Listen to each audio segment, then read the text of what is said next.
Yeah, so since last year we've worked on like 3 levels of tourism planning. One is for the municipality level.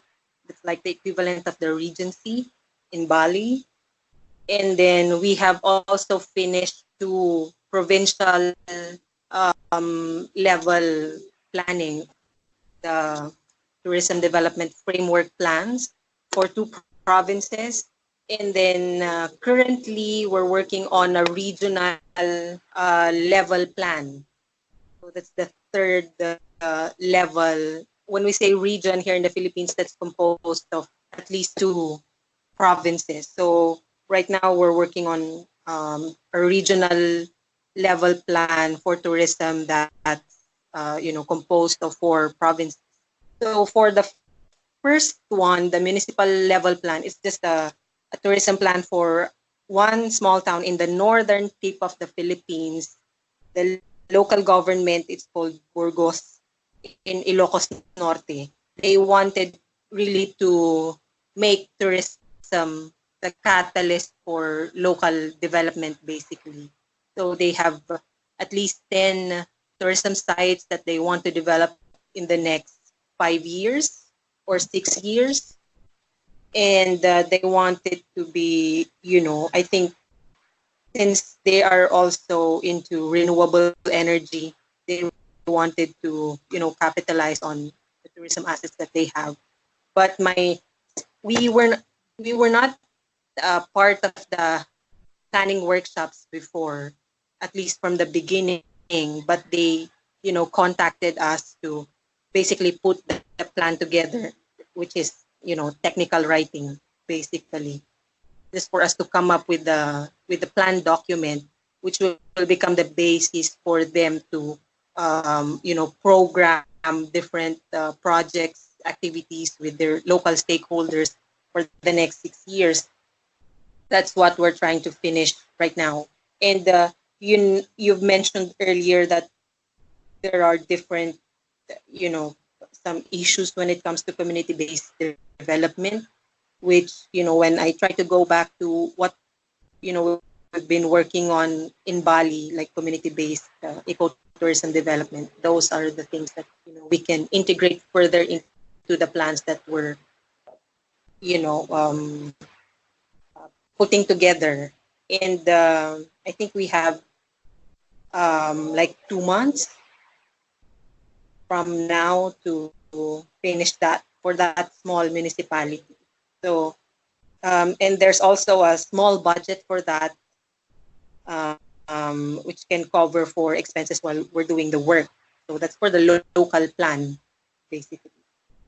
The second one, the provincial level plans, they were finished with it already, the workshops and the writing. So there are 2 framework plans for a province, and we're finished with that since That's the one you sent me, right? Those are the two yeah, books.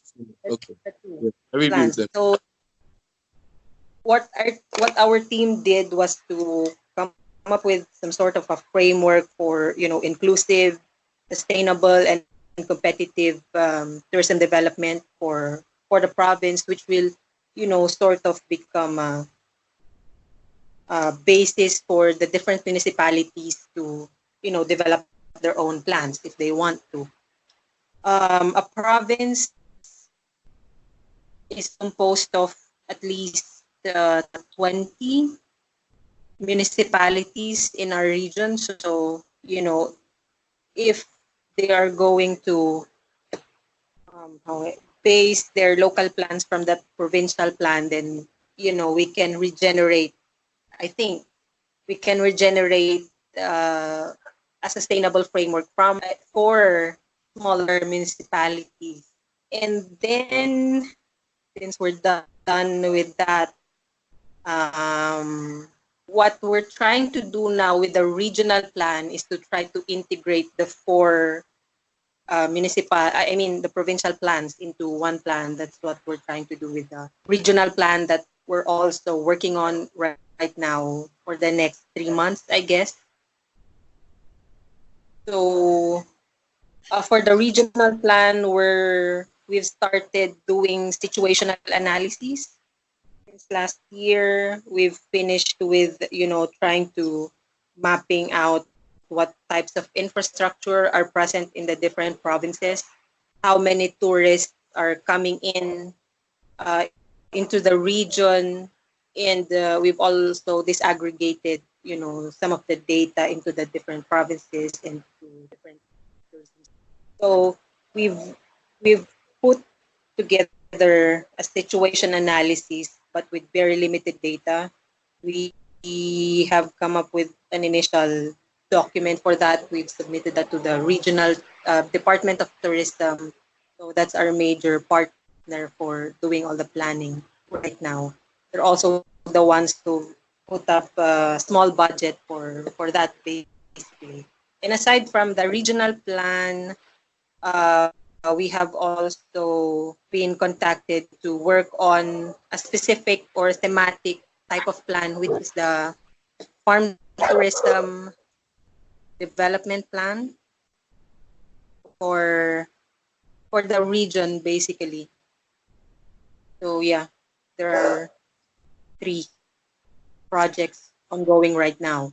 And our team really wanted to address different issues when it comes to the current situation of tourism in our region. You've mentioned earlier mass tourism, which is creating a lot of problems, not specifically in a region, but in a nearby place. We've been there in Baguio. This holiday, there's too much traffic, too much trash created just from, people coming in.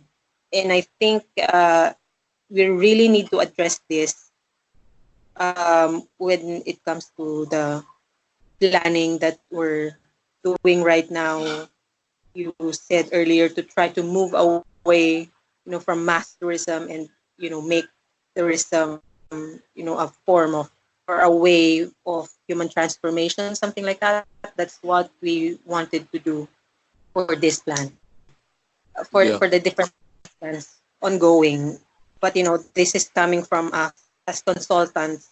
When we try to speak with the local government and the local stakeholders, I there's this part of them that really cares a lot about the economic side, since they're local businesses who want to make money and try to capitalize on the existing tourism that's ongoing, and really need to have we I think there's also this part where we need to convince them somehow to try to balance the economic side with the social and environmental impacts of tourism. Well, they have the idea basically, but the economic side still you know a big pull when it comes Yeah. to that.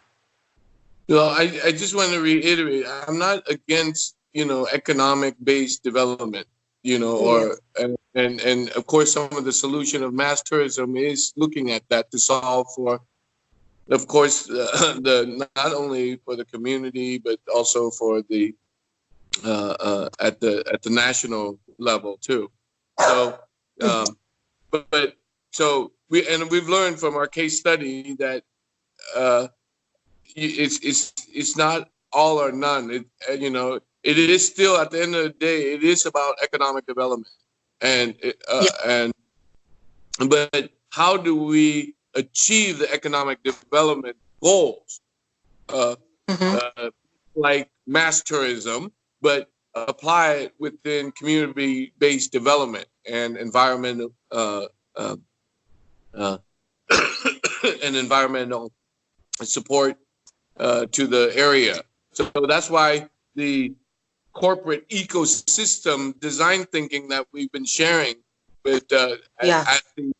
at the academic and government level is just to prepare them, just to prepare education that you need to contribute to this ecosystem because these type of development that we're planning to do with community-based and ecotourism will be integrated into the systemic of education, supporting teachers and parents of community.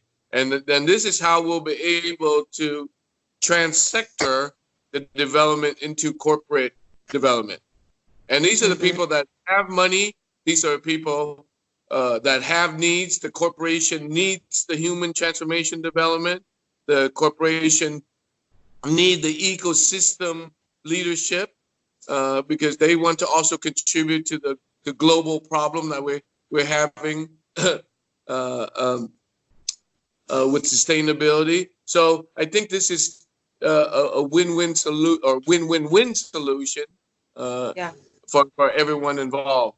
So I just want to make sure it's clear that the work that we're integrating it's not, it's not that we don't want the mass tourism. If mass tourism is dynamic through corporate mass tourism, through corporate human transformation development, then it's the same thing, but we're actually doing something good for all the stakeholders that are involved. Yeah. So I just want to make sure that it's clear, because sometimes, when we talk about development, it's either, apple or oranges, and for us, it's both apple and oranges. Okay.